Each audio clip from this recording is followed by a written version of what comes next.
अस्सलामुअलैकुम। मोहम्मद अज़हर सिद्दीक अपने programme political diaries के साथ हाजिर खिदमत है। चीज़ें जैसे मैंने कहा बहुत तेज़ी से आगे चल रही हैं। जितनी देर मैं इधर इंग्लैंड में रहा हूँ, मैं बच्चों के साथ एक दफ़ा तो मैं लेक डिस्ट्रिक्ट में चला गया था, लेकिन मेरा कल का वक्त हैलिफैक्स में गुजरा। कुछ वहाँ की बड़ी हिस्ट्री देख के अब चूँकि मैं वहाँ बैठ के कुछ चीज़ें रिकॉर्ड की हैं, प्रोग्राम के आखिरी हिस्से में गुजरा। मैं चाहूँगा साथ आप देख लीजिएगा, कुछ अंदाज़ा हो जाए आपको कि वाई ये लोग आगे क्यों बढ़ गए।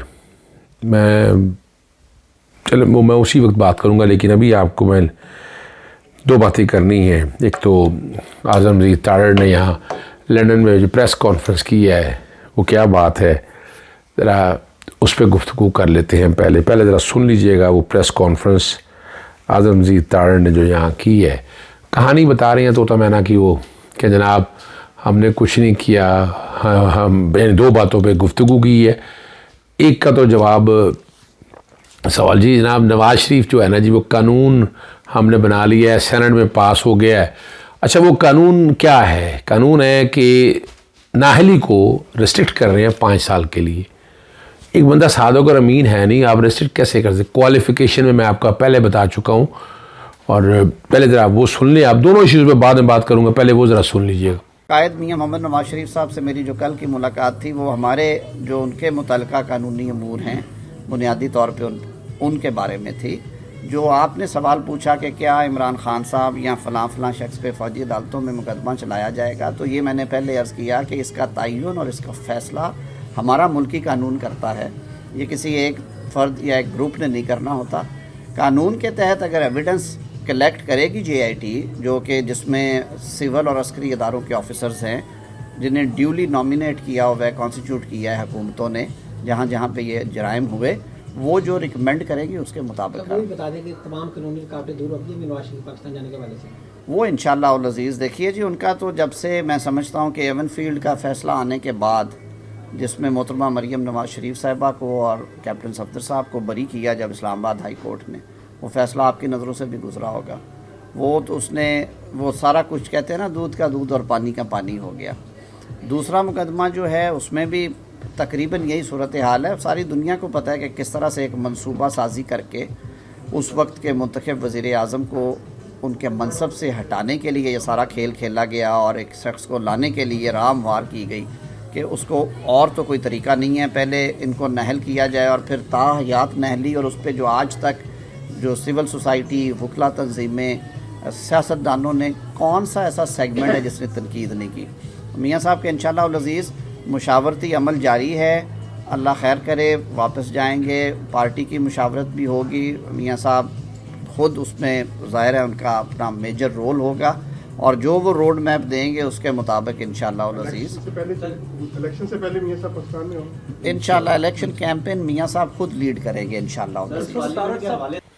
जी, आपने वो सारी बातें सुन ली हैं इनकी, तो बड़ा करारा सा जवाब है कि ये जो सेनेट से आपने पास कर ली, नेशनल असेंबली में पास तो होने दें, इसको चैलेंज करने के लिए पिटीशन बना ली है। कोई इख्तियार नहीं है आपकी पार्लियामेंट का, ये आए आप तब तरमीम करें, आईनी तरमीम करें, आपको रोका किसने? लेकिन वो भी आपको क्वालिफिकेशन में नहीं आप डाल सकते। आप क्वालिफिकेशन में आप यानी कहेंगे जी एक बंदा सादों का अमीन हो जाएगा 5 साल का भुगत किया, वो कैसे होगा? सादक और अमीन फॉर लाइफ की बात है। एक बंदा जब गलती ही नहीं मान रहा, वो कह रहा है जी 5 साल मैंने पूरे कर लिए, बस मैं साफ सुथरा हो गया हूं, भाई वो डिस्क्वालिफिकेशन की है, स्टैंडर्ड में आएंगे, यहां नहीं आएंगे। दूसरी जो बात है, जो कोर्टों के हवाले से बात की है इन्होंने,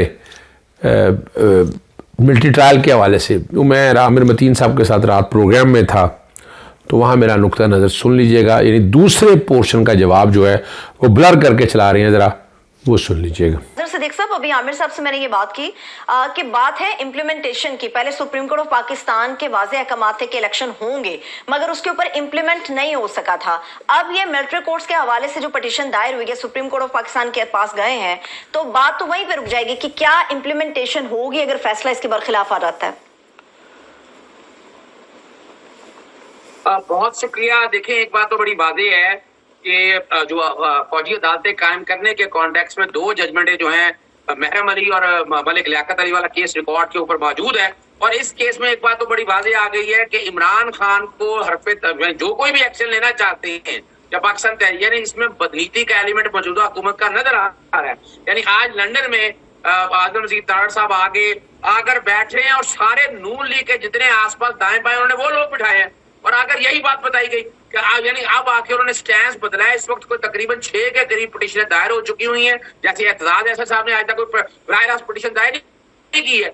लेकिन सबसे जो बड़ी बात है, साबका chief justice of Pakistan Jawad Khawaja साहब वो मैदान में आ गए हैं। वकला बरादरी सारे मामले में इकट्ठी है और हमने बार काउंसिल ने हमने फैसला कर लिया हुआ है कि हम इस तरह का कोई भी मामला जो है, चाहे फौजी अदालतों में आप लेके जाना चाहेंगे ना, हम सपोर्ट करते हैं और उसके लिए कोई तहरीक चलानी पड़ती है या कोई फ्रंट पे आना पड़ता है तो वो भी आने के लिए तैयार है। लेकिन अब ये आईनी दरखास्तें 4 निकात के ऊपर है। एक तो right to fair trial, due process of law, article 10A की वायलेशन है। दूसरा, हम पहले दिन से ये बात कर रहे हैं कि आपने दहशतगर्दी के पर्चे पहले दर्ज किए हैं। जब दहशतगर्दी के आपने पर्चे दर्ज कर दिए हैं तो दहशतगर्दी कोर्टों को फैसला करना है। आप कौन होते हैं बैठ के नोटिफिकेशन के जरिए कि नहीं जी हम उठाकर फौजी अदालतों में केसेस लेके जाएंगे। और अभी तक ऐसी एविडेंस कोई नहीं आ सकी है, या तो एविडेंस कोई सामने आज ऐसी कोई आई हो जो सजेस्ट कर रही हो कि आपने ये केसेस सारे लेके जाने फौजी अदालतों के अंदर। हमारा ये जो आप कह रहे हैं कि सबूत नहीं आया, जो सबूत एक ऐसी चीज होती है जिसके ऊपर सवाल होते हैं, अदालतों में ही फैसला होता है या ये तफ्तीश के अंदर फैसला होता है। तो ये कहना बजाय है कि हाँ किसी के खिलाफ अगर कोई इस तरह का मवाद निकल आता है कि उसने वाकई रियासत या गवर्नमेंट या अमलाक को नुकसान पहुँचाया है और ख़ास तौर पे बड़ी जो इस तरह के सिम्बल्स हैं उनको नुकसान पहुँचाया है, तो बिल्कुल हमें कोई मुझे किसी को इतराज़ नहीं हो सकता उसके खिलाफ करने का। मगर मसला ये आ जाता है कि वहां इंसाफ होता हुआ नजर भी आना चाहिए। अच्छा देखिए, मैं एक बात बताऊं आपको, अब मैंने तो आपको तस्वीर का दूसरा रुख बड़ा अहम है।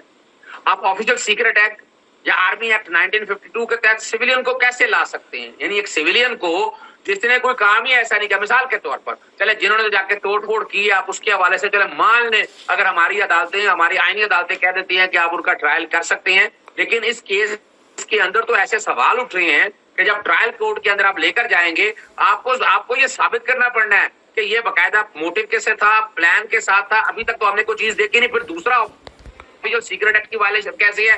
फिर आर्मी इंस्टॉलेशन के हवाले से सवाल आएगा। फिर क्या लोग जो अंदर गए थे वो ऐसी एविडेंसेस अपनी जगह पर मौजूद है। लेकिन जो मेन इशू है कि सिविलियन को आप आर्मी कोर्ट के अंदर या आर्मी अजहर सिद्दीक साहब ये आर्गुमेंट जो लिया जा रहा है कि आर्मी एक्ट के तहत अगर फौजी अमलाक को कोई नुकसान पहुंचाए तो वो उनके दायरे इख्तियार में आ जाता है कि वो ट्रायल कर सकते हैं, इस पे क्या पहले माजी की आप जजमेंट्स बता रहे थे क्या रही हुई हैं? अच्छा, इससे पहले जो जजमेंट कुछ केसेस का जिसका जिक्र कर रहे हैं ना, वो जिक्र आर्मी अमलाक को नुकसान पहुंचाने के हवाले से नहीं है। वो मिसाल के तौर पर ऑफिशियल सीक्रेट एक्ट के, यानी यहाँ पर ऑफिशियल सीक्रेट एक्ट की दफा तो आपने लगा दी है, लेकिन क्या कोई ऐसा क्या कोई जासूसी करने गया है? क्या उन्होंने जाकर कोई आपने जिक्र खुले दरवाजे दे दिए हैं? जो कोई भी लोग आए हैं अंदर जा रहे हैं आ रहे हैं, मैं उनमें नहीं जाना चाहता। जिन्होंने 9 मई का वाकया किया उसको बाकायदा, लेकिन अभी उनको भी वहां ले जाने से पहले आप अभी दहशतगर्दी कोर्टों के अंदर ऐसी एविडेंस रखे कि जो ये सजेस्ट करेगी कि उनकी हद तक भी कि जनाब इन्होंने वाकई ऑफिशियल सीक्रेट एक्ट की वायलेशन की है, इन्होंने वाकई जो है ना आर्मी एक्ट के अंदर अगर इंस्टॉलेशन के हवाले से बात है कि ऐसा हुआ है, वो एविडेंस सारी सामने आए। अभी तक तो आप 1.5-2 महीने से जिस तरीके से ये सारा मामला चलाया गया है, पहले आपने डिटेंशन ऑर्डर जारी किए, डिटेंशन ऑर्डर से जब कुछ ना निकला फिर आपने उन्हें गिरफ्तारियां डाली वो 3 FIRओं के दौरान, फिर आपने उसमें आइडेंटिफिकेशन परेड में लेकर गए और आइडेंटिफिकेशन परेड में जो बिल्कुल आप ठीक बात कर रहे हैं, बिल्कुल आप ठीक बात कर रहे हैं। बहुत शुक्रिया आज़म सिद्दीक साहब आपका। यकीनी तौर पे इस वक्त पूरी कौम हो, हर नजर हो, जो उम्मीद का वाहिद सहारा है वो सुप्रीम कोर्ट ऑफ पाकिस्तान। अच्छा, काफी लंबी प्रोग्राम था, लेकिन आप प्रोग्राम के आखिरी हिस्से की तरफ मैं लेकर चलता हूँ आपको। वैसे यहाँ ना मौलाना तारक जमील ने जो जुल्म हो रहा है, इस जुल्म के हवाले से जो बात की है, ये भी ब्लर करके चल रहा है। पहले ज़रा सुन लीजिएगा, प्रोग्राम ज़रा लंबा हो जाना, लेकिन मैं चाहूँगा मैं सारी बातें आपके साथ कर लूँ। सुनिएगा मौलाना तारक जमील ने क्या कहा है। फसाइयत का सामना तो हम कर रहे हैं, देख रहे हैं जो इस वक्त हमारी मौजूदा सेटअप है जो कुछ कर रहा है। ये फस्तायत की बहुत बड़ी मिसाल है हमारे सामने। जिस मुआशरे में जुल्म हो, ऐसा जुल्म तो मेरी 70 साल उम्र हो रही, ऐसा जुल्म मैंने तो आज तक नहीं देखा जो आजकल हो रहा है और जिस तरह हो रहा है। ये ऐसे कर रहे हैं कि जैसे ऊपर कोई खुदा नहीं है, बस जो हम करेंगे हमें कोई पकड़ने वाला नहीं। पकड़ने वाला बड़ा ताकतवर है। वकज़ालिका अख़्ज़ु रब्बिका इज़ा अख़ज़ल क़ुरा वहिय ज़ालिमा। और फिर इसी तरह तेरे रब की पकड़ आती है जब वो पकड़ता है उन शहर वालों को जो जालिम होते हैं। वहिय ज़ालिमा, वो जालिम होते हैं। 14 जमातें मिलकर हुकूमत चलाएं, तारीख में ऐसा कभी नहीं हुआ। ये तो जमहूरियत है ही नहीं। दूसरा, जमहूरियत तो होती है कि भाई वो पार्टी के अंदर इलेक्शन हो। वो एक मियाँ साहबान की जमात है, एक चौधरी साहबान की जमात है, एक जरदारी साहब की जमात है। ये जमहूरियत है? क्या हमें बेवकूफ़ बना रहे हैं? आज सोशल मीडिया का ज़माना है, अब ये बातें नहीं चलेंगी। बदकिस्मती है कि इस हद तक गिर गए हैं कि कौमी तकाज़ों को भुला दिया है और अपने छोटी छोटी चीज़ों पे उलझ रहे हैं। मेरी तो सबके लिए दुआ है कि अल्लाह मुझे भी हिदायत दे, सबको हिदायत। छोटी छोटी बातों पे गद्दारी का मुकदमा, छोटी छोटी बातों पे दहशतगर्दी का मुकदमा। तो अगर इन्हें जमहूरियत का शऊर होता तो ये बेवकूफ़ ऐसी हरकतें करते और हमारे वोटों पे दुश्मनियां पड़ जाती, आपस में जानी दुश्मनियां पड़ जाती हैं। ये जमहूरियत के काबिल ही नहीं ये मुल्क। आपने चूंकि कहा कि इतना जुल्म आपने 70 साल में नहीं देखा जितना जुल्म इस वक्त हो रहा है। गद्दारी के और बगावत के मुकदमात दर्ज कर रही है रियासत। जो तनकीद कर रहा है उसको उठा लिया जाता है, उसको पकड़ लिया जाता है। हमारा दीन तो कहता है कि खलीफा वक्त का दामन पकड़ के भी आप सवाल कर सकते हैं। यहां आप तनकीद कर रहे हैं तो आपको पकड़ लिया जाता है। क्या हालात है इस वक्त? इसी की वजह से तो हालात बिगड़े हुए हैं। इसी की वजह से बारिशें बेवक्त, हुकूमत की नाअहली, माल बखीलों के पास, आटे की लाइनें। मैं मदरसे जाता हूं सबक पढ़ाने, तो एक जगह वो रोज़ाना आटा का ट्रक आता है, तो वहाँ एक लंबी लाइन औरतों की होती है और एक लंबी लाइन मर्दों की होती है। जिंदगी में कभी नहीं देखा कि आटे के लिए लाइनें लगी, जिंदगी में। और बूढ़े मर्द, बूढ़ी औरतें, बूढ़े मर्द खड़े हुए, 10 किलो 15 जवान किलो के थैले की। मतलब कभी जिंदगी में नहीं ऐसा देखा। गुर्बत का हाल यह है कि IMF के यहाँ पांव चाट रहे हैं और अल्ले तल्ले दफ्तरों में खत्म ही नहीं होते। इस वक्त जो तंगदस्ती, गुर्बत, अफलास, कसम पुरसी, ये दौर तो हमने कभी नहीं सोचा था कि लोग आटे के 20 किलो के थैले के लिए जाने दे दें और 6 लोग मर जाएंगे। एक हदीस याद आई बड़ी अरसे के बाद। मूसा अलैहिस्सलाम ने अल्लाह से पूछा, मा अलामत सख़तक, अल्लाह जब तू नाराज हो तो हमें कैसे पता चलेगा कि तू हमसे नाराज है?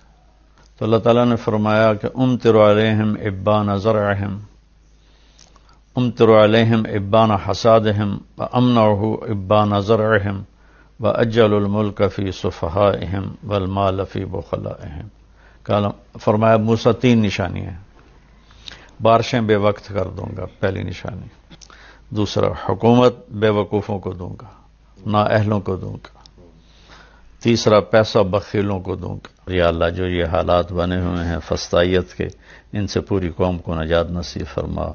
और या अल्लाह हमें ऐसे लोगों के हवाले फरमा जो इस मुल्क को इस मुश्किल वक्त में आसरा दे सकें, संभाल सकें। ऐसों के हवाले न फरमा कि जो पहला काम भी बना हुआ बिगाड़ के रख दें। जी, मौलाना तारिक जमील से हम आगे चलते हैं और आपको मैं ले चलता हूँ हैलिफैक्स में। और वहाँ 2-3 जगह हैं, मिसाल के तौर पर क्योंकि ये लंदन की जो इंग्लैंड है ना, ये बहुत से इंटेलेक्चुअल के साथ जुड़ा हुआ है। डैफोडिल्स हम पढ़ा करते थे और इसी तरह से बाकी जो बातें हैं वो ज़मीन की बात है। लेकिन हैलिफैक्स जो है, हैलिफैक्स भी जुड़ी हुई है, उसकी तारीख़ जुड़ी हुई है। तो वो तारीख़ को अगर आप सामने रख कर देखें तो आपको अंदाज़ा हो जाएगा कि ये कितना अहम एरिया है। कुछ वहाँ चर्च के करीब, चर्च की जो हिस्ट्री है वो अपनी जगह पर है, 1500 साल। फिर वहाँ का जो कैनाल सिस्टम है सफ़र करने का, जैसे मैं पहले बता चुका हूँ, सड़कों का, ट्रेन का कमाल है। हमने तो तबाही की है इस मुल्क की, और क्या किया है वो। ज़रा छोटे छोटे क्लिप्स हैं। जंजुआ साहब हैं, सॉलिसिटर हैं, एडवोकेट हैं, पाकिस्तान से बड़ा, मेरा इनसे बड़ा पुराना ताल्लुक़ है, लेकिन बड़ी ज़बरदस्त मेहमान नवाजी रही। ज़रा आखिर में वो सुन लीजिएगा। थोड़ा सा बताइए जंजुआ सर, क्या है, किस जगह पे आए हैं? ये 7 बहनें थी, अच्छा, शायरा राइटर्स, और वो यहाँ रहती थी। ये सारा उनका एरिया था। उस ज़माने में यहाँ पर बहुत ज़्यादा जागीरदारी निज़ाम कितनी पुरानी बात? 300 साल से ज़्यादा। नाम क्या है इनके? ब्रॉन्टे।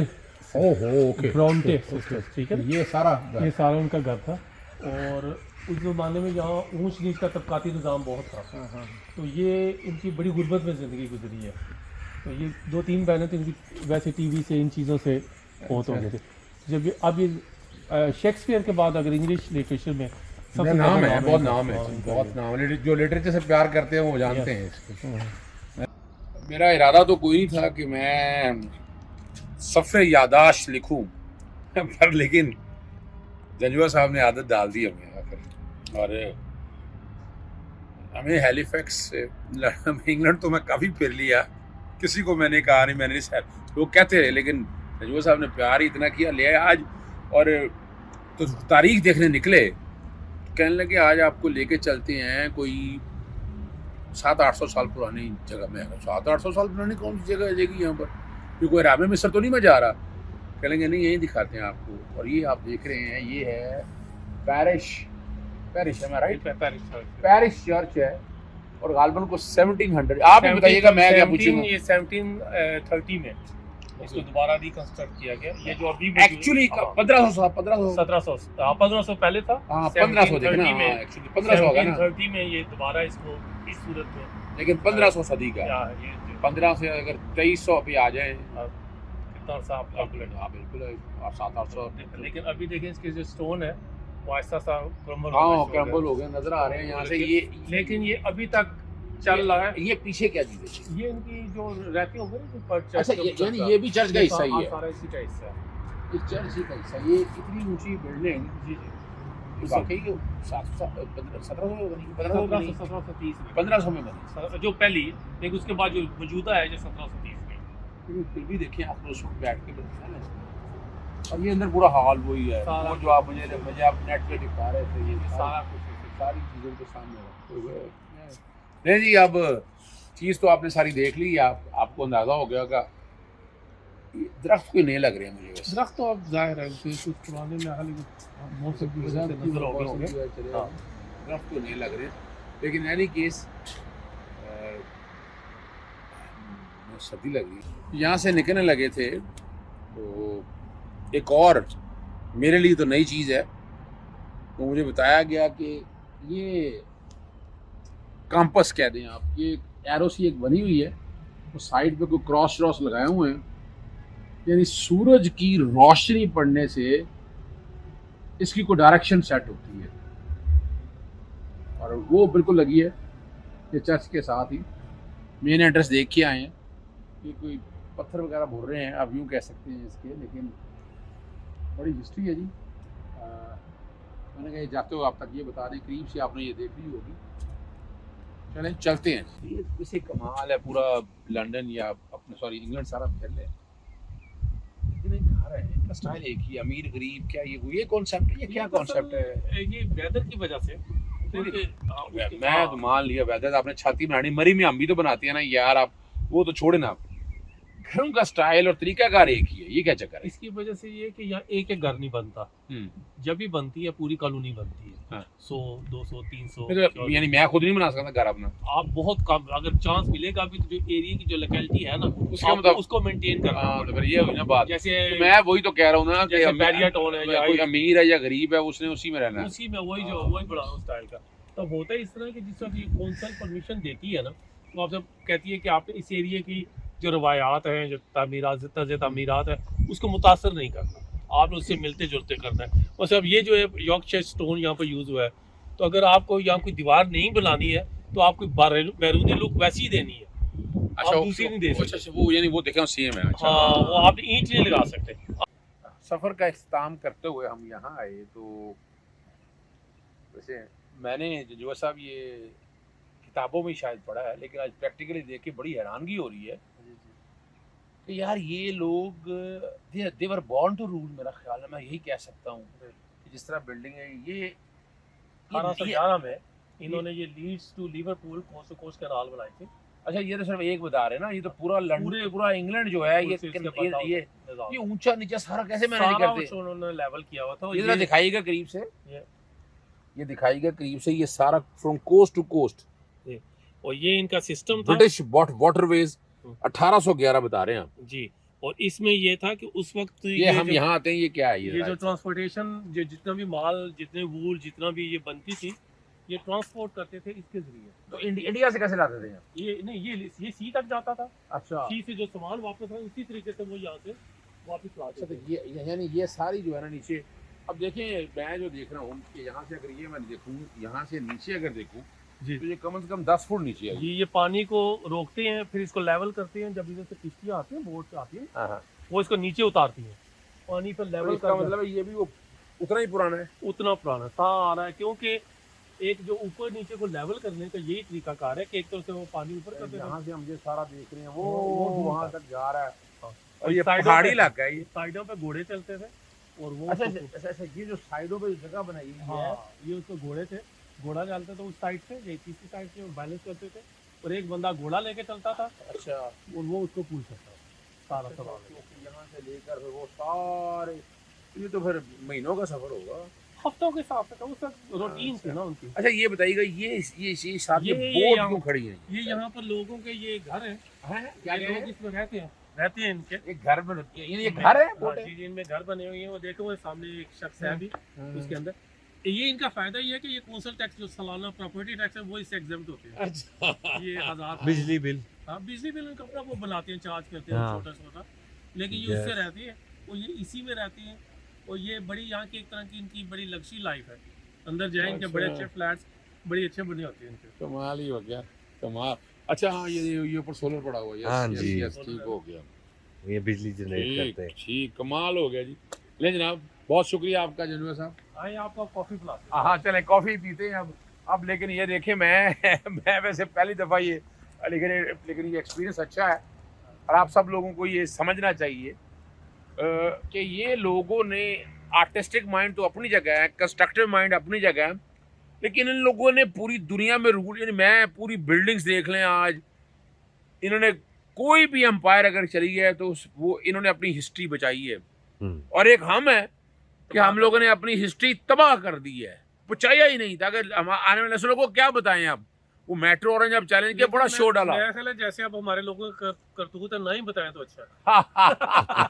ये बात भी आपने सही की है। नहीं जी, बहुत शुक्रिया। अच्छा, ये हिस्ट्री से प्यार तो मुझे बहुत ज़्यादा है। ये सारा कुछ आपने जो देखा, मकसद सिर्फ आपका है, और एक ही बात है कि मैंने यहाँ जो स्टडी की और जो मेरे जहन में जो बातें आई कि ये मुल्क आगे कैसे जा सकता है, कुछ सीखना पड़ेगा ना इनसे कि ये अगर आज रूल कर रहे हैं, जी हुक्मरानी है कि, तो क्या वजह है। तो ये कुछ वजूहात हैं जो आपने देख ली है। फिर किसी वक्त तफसीली बात करूँगा। इजाज़त चाहता हूँ। अस्सलाम वालेकुम, अल्लाह हाफ़िज़। पाकिस्तान जिंदाबाद।